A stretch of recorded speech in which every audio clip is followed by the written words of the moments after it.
برادران اسلام، السلام علیکم ورحمۃ اللہ وبرکاتہ۔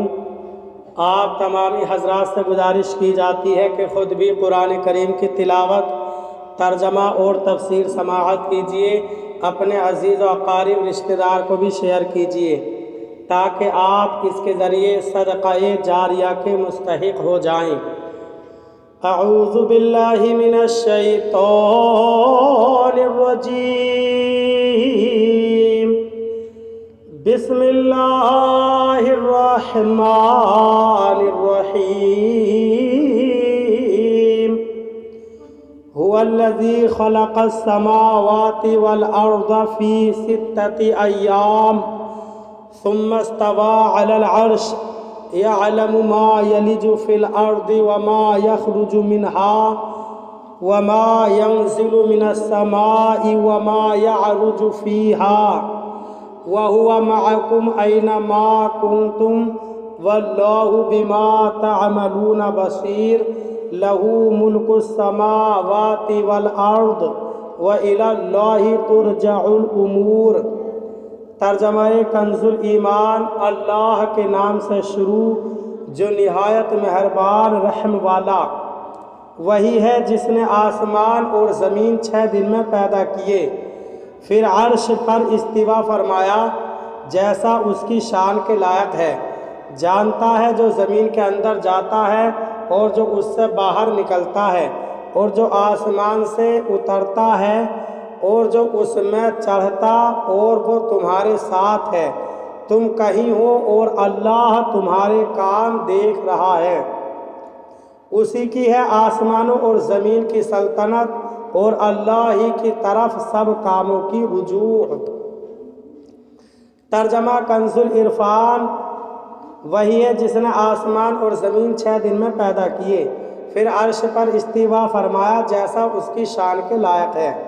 وہ جانتا ہے جو کچھ زمین کے اندر جاتا ہے اور جو کچھ اس سے باہر نکلتا ہے، اور جو کچھ آسمان سے اترتا ہے، اور جو کچھ اس میں چڑھتا ہے، اور وہ تمہارے ساتھ ہے جہاں بھی تم ہو، اور اللہ تمہارے کام دیکھ رہا ہے۔ آسمانوں اور زمین کی سلطنت اسی کے لیے ہے، اور اللہ ہی کی طرف سب کاموں کو لوٹایا جاتا ہے۔ هو الذی خلق السماوات والارض فی 6 ایام۔ وہی ہے جس نے آسمان اور زمین 6 دن میں پیدا کیے۔ یہاں سے اللہ تعالیٰ نے اپنی قدرت اور علم کے بارے میں بیان فرمایا۔ چنانچہ اس آیت کا خلاصہ یہ ہے کہ اللہ تعالیٰ وہی ہے جس نے آسمان اور زمین دنیا کے ایام کے حساب سے 6 دن میں پیدا کیے۔ حضرت حسن رضی اللہ تعالیٰ عنہ نے فرمایا کہ اگر اللہ تعالیٰ چاہتا تو پلک جھپکنے میں زمین و آسمان پیدا کر دیتا، لیکن اس کی حکمت کا یہی تقاضا ہوا کہ 6 دن کو اصل بنائے اور ان پر مدار رکھے، اور ارشاد فرمایا کہ پھر اللہ تعالیٰ نے عرش پر استوا فرمایا جیسا کہ اس کی شان کے لائق ہے۔ جو کچھ زمین کے اندر جاتا ہے، خواہ وہ دانہ ہو یا پانی کا قطرہ، خزانہ ہو یا مردہ، اور جو کچھ اس سے باہر نکلتا ہے، خواہ وہ نباتات ہو یا دھات یا اور کوئی چیز، اور جو کچھ آسمان سے اترتا ہے جیسے رحمت، عذاب، فرشتے اور بارش، اور جو کچھ آسمان میں چڑھتا ہے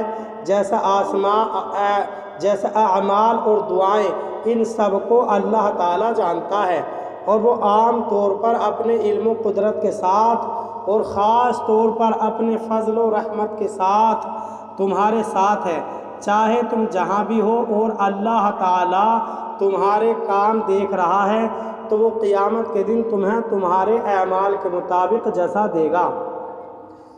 اس آیت میں غفلت کی نیند سونے والوں اور گناہوں میں مصروف لوگوں کے لیے بڑی نصیحت ہے۔ انہیں چاہیے کہ اپنی غفلت کی نیند سے بیدار ہو جائیں اور گناہ کرتے وقت اللہ تعالیٰ سے ڈریں اور اس سے حیا کریں، کیونکہ اللہ تعالیٰ کو ان کے اعمال معلوم ہیں اور وہ ان کا ہر کام دیکھ رہا ہے، اور یہ جہاں بھی چلے جائیں اور جو حیلہ اور تدبیر اپنا لیں، مگر کسی جگہ اور کسی صورت اللہ تعالیٰ سے چھپ نہیں سکتے۔ اور وہ ان کے اعمال کے مطابق انہیں جزا اور سزا دینے پر قدرت بھی رکھتا ہے۔ اللہ تعالی ہمیں اپنا خوف نصیب فرمائے اور گناہوں سے بچنے اور نیک اعمال کرنے کی توفیق عطا فرمائے۔ آمین ثم آمین۔